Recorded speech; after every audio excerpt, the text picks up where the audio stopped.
Je vais laisser la parole à David Mille, qui est président de l'ASA pour le futur projet de l'allongement de l'irrigation dans notre secteur. Bon, d'abord, la première chose quand même pour que vous l'ayez en tête, quand on a fusionné les deux régions, le budget de l'agriculture, c'était moins de 40 millions d'euros. Et c'était un budget qui, depuis 15 ans, n'avait cessé de diminuer année après année. C'est-à-dire chaque année, il y en avait moins sur le budget de l'agriculture. Aujourd'hui, le budget dans la région de l'agriculture, c'est 110 millions d'euros. C'est-à-dire qu'on a quasiment fait x3. Vous voulez juste imaginer ce que serait l'état de l'agriculture française si on faisait x3 sur la PAC ou x3 sur le budget national. Et on est la seule région de France à avoir fait ça. Aujourd'hui, en euros par agriculteur, il n'y a aucune autre région qui met autant d'argent que nous sur l'agriculture. Aucune. Et je le fais parce que j'adore ça. Et ceux qui me connaissent le savent, l'agriculture, pour moi, c'est une conviction et c'est une passion. Je viens souvent sur les exploitations, je suis très respectueux de ce que vous représentez. Je ne supporte pas qu'on attaque mon agriculture. Et quand ils ont commencé à me taper la volaille de la Brèche, je peux vous dire qu'on ne s'est pas laissé faire. On a mis en place un plan de communication pour réagir. Une des choses qui m'a le plus marqué l'année dernière, c'est quand on est allé visiter cette exploitation de l'Isère, où des dingues avaient mis le feu, et de voir le visage du grand-père, je l'ai encore en tête. Je ne sais pas si vous étiez avec nous, mais c'était un crève-cœur, de voir la façon dont ils ne comprenaient pas. Donc, pour moi, c'est vraiment un sujet, je veux que vous le compreniez. C'est pour ça que tu n'as pas besoin de me faire des menaces. Si je fais mes comptes en termes de nombre d'habitants et de ce que ça représente, crois-moi, je ne mets pas un euro sur l'agriculture, c'est pas là où c'est rentable.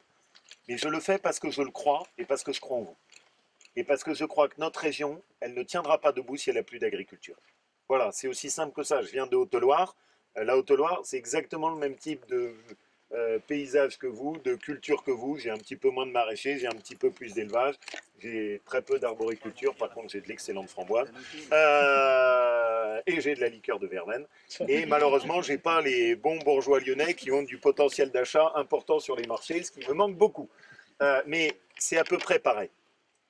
Donc moi, j'ai été formé à l'agriculture par des agriculteurs qui sont des amis, et pour moi, c'est quelque chose de très important. C'est des dossiers qui sont très techniques, et les gens qui croient que parce qu'ils partaient en vacances chez leur grand-mère qui était à côté d'une exploitation agricole, ils vont vous expliquer la vie. J'ai adoré ce que Christiane Lambert avait fait, là où elle a mouché, je ne sais plus quel guignol, au congrès, à un congrès à Paris, où le type disait oui, oui, moi je passais mes vacances dans la Somme.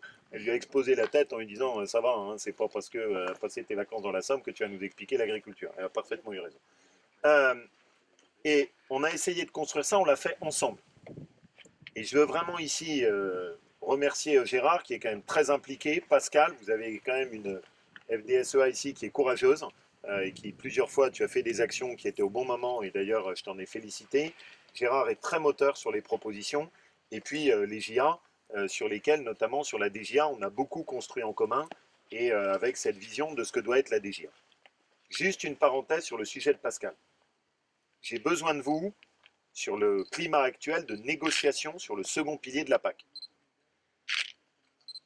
La première chose qui est quand même pour moi un petit peu choquante, c'est que tous les budgets européens maintenant avec le plan de relance sont en augmentation. Celui de l'agriculture, il est juste à zéro et encore en euros constants. C'est-à-dire qu'en réalité, on perd. Moi, j'ai un petit peu de mal à suivre. Et le deuxième enjeu qui est très important pour nos territoires, c'est le deuxième pilier. Parce que chez nous, le deuxième pilier a un très gros rôle.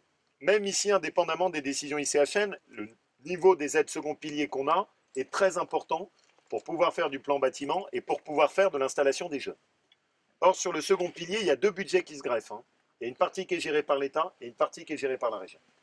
Et moi, ma crainte, c'est que l'État nous fasse un tour de cochon, c'est-à-dire qu'il mette le cofinancement de ces aides à lui par le niveau européen au niveau maximal, et que du coup, il nous laisse très peu d'argent européen sur la deuxième partie du deuxième pilier. Or, sur vos aides, c'est ça dont j'ai besoin. Sur l'installation des JA, c'est ça dont j'ai besoin. Sur le plan bâtiment, c'est ça dont j'ai besoin. Et donc il faut faire très gaffe à ce que l'État ne profite pas des fonds européens pour baisser son budget. À l'arrivée, il n'y aurait pas une aide de plus pour les agriculteurs, mais on n'aurait plus rien pour financer le deuxième pilier. Et c'est là où il faut qu'on fasse très attention. Pour ça, prends bien toi les députés la prochaine fois, et puis la préfète, et tout ce que tu peux récupérer comme ministre, parce que là, tu as un gros enjeu. Et juste pour qu'on se comprenne bien, si jamais on est amené à faire l'alternative et que les maquettes initiales soient réalisées, ça veut par exemple dire que sur les 2 années blanches qu'on se prendrait au moment de la transition, il faudrait qu'on choisisse soit on prend plus un seul dossier de GIA, soit on prend plus un seul dossier de bâtiment. J'ai sérieusement pas envie de me retrouver dans ce dilemme. Hein. Et c'est vraiment pas le moment. On a réussi à augmenter l'installation des GIA. On est une des régions, une des rares régions où ça a progressé et celle où ça a le plus progressé grâce à vous et grâce au boulot qui ont été faits par les GIA. Donc c'est pas le moment de lâcher. J'ai pas envie que tout le terrain qu'on a gagné, on le reperde. Et que notamment en plaine, on n'ait plus aucun dossier qui soit rempli parce que le gain sera trop faible par rapport au poids administratif. Donc il faut vraiment qu'on arrive bien à le tenir. Maintenant, sur vos dossiers. J'ai été très clair. L'irrigation, c'est vital pour l'avenir de notre agriculture dans la région. Et il faut bien qu'on rappelle, parce qu'on a quand même un certain nombre de dingues qui ces temps-ci fleurissent, j'aimerais bien qu'on m'explique pourquoi est-ce que quelqu'un qui fait de la retenue d'eau sur son toit, il va avoir les applaudissements de la foule en liesse expliquant qu'il sauvegarde l'environnement, et qu'un agriculteur qui fait de la retenue d'eau ou qui fait de la gestion de l'eau, lui, c'est un criminel qui assassine la nature et l'environnement. Moi, je suis un peu basique, mais je ne comprends pas. Si jamais l'eau, c'est bon à stocker, c'est bon pour tout le monde à stocker. Nous, on est le château d'eau de la France. Et donc, il faut qu'on arrête, qu'on nous explique qu'on prend cette eau, qu'en plus, non seulement on nous la prend, on nous interdit de faire quoi que ce soit, que les élus payent beaucoup sur les aménagements de l'eau qu'on nous impose, et qu'en plus, on n'a pas le droit de porter des projets. Ça n'a pas de sens. Et même en termes d'environnement, ça n'a pas de sens. Parce que si on ne produit pas nous, qu'est-ce qui va se passer? Eh bien, on va importer. Et on est en train de devenir une nation importatrice, la France, quoi. Se retrouver en nation importatrice d'agriculture. Et on va importer des trucs qui sont faits à l'étranger, dans des conditions écologiques catastrophiques. Et l'écologie s'en portera pas mieux. Hein. La première écologie, c'est de consommer local. Et j'ai même pas parlé du bio, parce que du bio roumain, c'est moins bien que de l'agriculture raisonnée de chez nous. Et donc, il faut qu'on défende d'abord le fait de dire il faut qu'on reste une nation qui produit, une nation autonome sur le plan agricole et où on garde chez nous. Dans ce cadre-là, le réchauffement climatique est une évidence et on ne gardera pas d'agriculture ici si jamais on ne se protège pas. Il y a plusieurs domaines dedans. Hein. Il y a l'irrigation, il y a la réflexion sur les races, parce qu'il faut qu'on réfléchisse sur les races. L'orientation qu'on a prise sur le charolais, peut-être qu'elle ne sera pas soutenable sur la durée, parce qu'on va avoir besoin de races plus rustiques qui seront capables de s'adapter à des périodes qui seront un peu plus fourragères difficiles. Peut-être qu'il faut qu'on refasse un peu évoluer nos races en termes de génétique, et la génétique c'est quand même vraiment intéressant. Il faut qu'on travaille aussi sur les protections, parce que le réchauffement climatique c'est pas que moins d'eau, c'est des épisodes de grêle, c'est des épisodes qui peuvent malmener les cultures, et d'où l'importance d'avoir des systèmes d'abri. Je crois que tu voudras me présenter quelque chose que vous avez là, pour qu'on puisse regarder. Et donc là, tout ce qui est là-dessus, pour moi, c'est très important. Et une réflexion aussi sur le fait de pouvoir faire du stock fourragé pour pouvoir se protéger et pour pouvoir assurer plus d'autonomie alimentaire. Et ça va y compris jusqu'à des projets de trituration pour qu'on puisse avoir des apports organiques, qu'on puisse mieux gérer sur notre région avec plus d'autonomie alimentaire. Et là, on a quelques projets que je veux voir sortir. Maintenant, chez vous. D'abord, vous pouvez être fiers, et tu l'as dit, parce que le Rhône est le département qui sort le plus de projets d'irrigation de toute la région. J'ai deux autres territoires qui en ce moment se battent, c'est l'Isère, où ils ont un très beau projet au sud, et j'ai un très beau projet également dans la Loire, mais eux malheureusement, et dites-vous que même dans votre malheur vous avez un peu de chance, vous n'êtes pas dans l'agence de l'eau Loire-Bretagne, hein, parce que là il y a un directeur qui est un dingue, vraiment un dingue. Et lui, je vais me le faire parce qu'il nous prend vraiment pour des cons. Il est installé dans le sud de la Loire et il veut étrangler toute l'agriculture de toute la moitié de notre région. Mais au moins ici, encore, on a une agence de l'eau avec laquelle on peut à peu près réussir à discuter. Vous avez sorti beaucoup de projets. Quand on a commencé, Carlo, il y a 4 ans, on était à combien de projets d'irrigation dans toute la région? 10. Et il n'y avait pas un financement, parce que c'était un gros mot. Tu pouvais faire avec mon prédécesseur, hein, crois-moi, d'abord, tu l'aurais jamais vu ici. Et deuxième chose, tu n'avais pas besoin de lui faire ton truc. Lui, c'était zéro. Hein. Et les projets d'irrigation, c'était un gros mot. Nous, aujourd'hui, Carlo, on est à combien de projets d'irrigation dans la région, là, en ce moment? 200 par an. 200 par an. Et on les finance. Et j'ai pris un engagement, et je n'ai pas l'habitude que mes engagements ne soient pas tenus. Il n'y aura aucun projet d'irrigation abouti et qui a été tamponné administrativement qui sera recollé pour des raisons budgétaires. Parce que c'est déjà suffisamment la galère pour arriver à les sortir, le parcours du combattant, pour se faire la DDT, l'Adréal et le machin. Tous les projets qui ont franchi les étapes administratives seront tous intégralement financés, parce que c'est la priorité. Ça veut dire par exemple que ici sur le département du Rhône, si j'additionne tout ce qu'il y a, et vous n'êtes pas le plus petit, hein, c'est même très clairement le plus gros, on a pour l'instant pour 5,6 millions d'euros. Ça veut dire que nous, on a mis en face 3,9 millions d'euros. La région a réservé 1,2 million d'euros. Christophe met 250 000 euros et il faut le remercier parce que c'est rare les départements qui continuent à faire de l'agriculture. Et on rajoutera le FEADER. On est à un niveau tel de dossier qu'il y a une petite impasse financière qui est d'un peu moins d'1 million.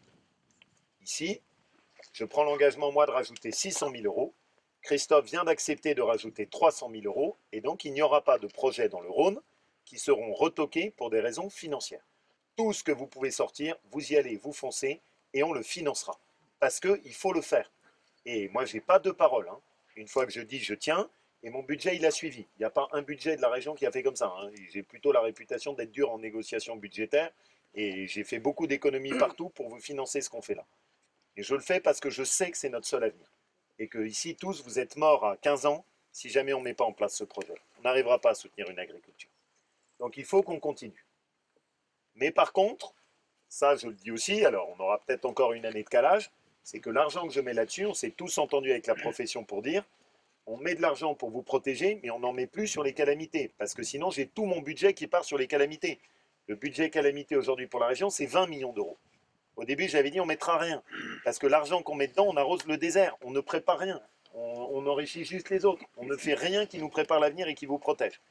Et donc là où il faut qu'on soit lucide, c'est qu'on a une bascule qu'on va faire. C'est-à-dire qu'on ne fera plus sur de la calamité. Et là, il faudra aller scoltiner les financements parce que normalement, en plus, c'est de la solidarité nationale.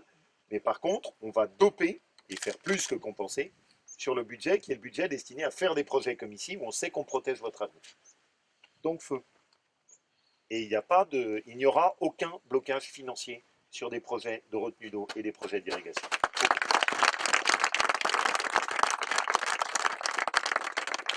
Le dernier petit élément, c'est que vous savez que je suis à la CNR, au conseil d'administration, et je me suis battu comme un diable pour vous faire inscrire au sein de la CNR. Écoutez-moi dans le fond, les amis.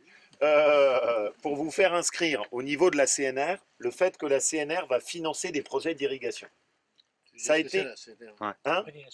Ah pardon, c'est la Compagnie nationale du Rhône. Vous voyez, c'est ceux qui gèrent tous les trucs hydrauliques, etc. En compensation de ça, ils ont des obligations de financer des projets d'intérêt public. Au début, la seule chose que j'avais, c'était des passes à raton laveur. Je me suis quand même battu 4 fois de suite, parce que 4 fois, ils m'ont fait le coup à l'envers, 4 fois, le document n'était pas bon, 4 fois, j'ai refusé de le voter. Maintenant, sur ce qu'on appelle les MIG, les missions d'intérêt général, ils ont mis nommément, et je me suis battu pour que ce soit mis nommément, projet d'irrigation dans l'agriculture. Vous avez une chance, c'est que vous êtes dans un département qui en bénéficie. Donc, il faut qu'on récupère une partie de l'argent des missions d'intérêt général. Allez pas me laisser dormir ça, pour que ça nous aide à pouvoir financer des projets. On a déjà des contacts. Super, ben c'est très bien, mais récupérer l'argent. Et ça, c'est très important. Bon. Et derrière, je veux vraiment finir avec un petit mot. C'est, il faut que vous soyez fiers et qu'on soit fiers de notre agriculture. Et il faut qu'on arrête de se laisser enfoncer par quelques dingues qui caricaturent et qui projettent une très mauvaise image. J'ai enlevé de mes cantines des cuisiniers véganes qui faisaient de la propagande. Et je les ai virés. Et on les a enlevés. Des gens qui mettaient des affiches et ce genre de choses. Christophe a d'ailleurs la même politique. J'ai refusé d'appliquer la directive, je ne sais plus trop quoi, de je ne sais même plus quel ministre, qui imposait que dans les cantines, il y ait un repas obligatoire végétarien. Mais un truc de fou. Vous imaginez 2 secondes qu'on force des gamins à manger de la viande, mais on nous traiterait d'assassins. Et là, par contre, obligatoire végétarien. Des familles qui parfois sont modestes chez nous et qui, quand elles rentrent chez elles, n'ont pas de la viande toujours à offrir à leurs enfants tous les jours. Et donc, moi, j'ai refusé. Chez nous, on offre le choix. Quelqu'un qui est végétarien, c'est très bien, il a le choix. Mais il n'y a personne qu'on va forcer à dire on ne mange pas de la viande. Tout le monde a le droit, quand il est à la cantine, de pouvoir avoir des produits. Et il faut qu'on travaille en commun pour être en offensive. Il faut qu'on arrête de se faire damer le pion par des gens qui caricaturent notre agriculture. Et ça, c'est très important. Et dans notre budget avec Sophie, que vous connaissez bien dans le secteur ou non? Oui, vous avez intérêt à le dire, parce que comme si vous voulez la garder, c'est le moment. Sophie m'a beaucoup soutenu là-dessus pour avoir des politiques qui soient des politiques aussi où on promeut notre agriculture. Quand il y a eu le salon de l'agriculture, on a mis pour tous les Parisiens qui passaient par la gare de Lyon des belles affiches qui mettaient en avant la vache idéale. je ne sais pas si vous faites attention, mais dans le magazine de la région, à intervalles réguliers, je mets des agriculteurs. Et vous m'en voudrez pas, mais je mets souvent de l'élevage parce que c'est précisément aussi celle qu'il faut qu'on défende et qu'on mette en avant parce que c'est celle qui est attaquée et parfois caricaturée. Voilà. Et je pense que je voudrais juste finir parce qu'après j'ai été trop long. Il y a un point quand même que je ne veux pas que vous oubliez. On a eu quelque chose qui a été un peu anodin, mais qui pour moi a dit beaucoup de choses. J'en ai parlé la dernière fois. On a un agriculteur en Haute-Savoie qui a eu son exploitation qui a brûlé. Il a tout perdu. 23 ans, tout paumé. Il venait de faire son installation, plus rien. D'abord, la première chose, c'est qu'il y a eu une très belle solidarité. Toute la profession autour, ils se sont tous arrangés pour récupérer ses laitières. Chacun en a pris une ou deux pour pouvoir lui filer un coup de main. Et c'est pour ça que je suis très attaché au CUMA. Je ne connais pas beaucoup de professions dans lesquelles, même si quand même on est concurrents, tout le monde est solidaire et essaye de travailler ensemble. Et ça, moi, c'est quelque chose pour lequel j'ai beaucoup de respect. On ne peut pas dire qu'en politique, on soit aussi doué en la matière. Sauf nous. La deuxième chose, c'est qu'il y a une cagnotte qui a été mise en ligne et il y a de l'argent qui est venu très vite de tout le monde. Et ce que ça veut dire, c'est que malgré tous les médias, malgré toutes les caricatures qui sont faites, les Français, en tout cas dans notre région, ils aiment leurs agriculteurs, ils aiment leur agriculture. Et ça, je pense que c'est important que vous l'entendiez en dépit de toutes les critiques qui sont faites. Il y a un attachement à notre agriculture, à nos agriculteurs. Et c'est ça qu'il faut qu'on défende. Le jour où on importera du poulet javellisé du Brésil, on aura bien compris notre malheur. Et donc, on a la chance d'avoir une agriculture familiale qui est faite avec des exploitations qui sont de taille raisonnable, qui se font dans le respect de l'environnement. C'est ça qu'il faut défendre. Et dans sa diversité. Moi, j'aime celui qui est en bio, j'aime celui qui est en agriculture raisonnée, j'aime celui qui fait de l'export parce qu'il faut qu'on garde une agriculture exportatrice. Et j'aime beaucoup celui qui fait ses marchés, qui fait de la transformation. L'agriculture, c'est de la diversité. Il n'y a pas les bons, les mauvais. Tout le monde a le droit à une place et une reconnaissance. Et si on tient ça, on gardera une agriculture qui sera solide sur ses bases. Voilà. C'est bon ? Merci.